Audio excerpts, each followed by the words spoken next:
अहिल्यानगरच्या आगडगाव इथल्या श्रीकाळ भैरवनाथ मंदिरामध्ये महाप्रसादाचं आयोजन करण्यात आलं होतं। तब्बल 7,000 लिटर आमरस, धोंडे जेवण आणि पुरणपोळीचा महाप्रसाद दाखवला गेला। 500 जावयांसह 20,000 भाविकांसाठी धोंडे, पुरणपोळी आणि आमरसाचं जेवण होतं।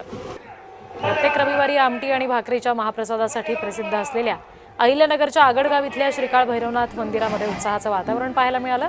तब्बल 7,000 लिटर आमरस, धोंडे जेवण आणि पुरणपोळीचा महाप्रसाद ठेवण्यात आला होता।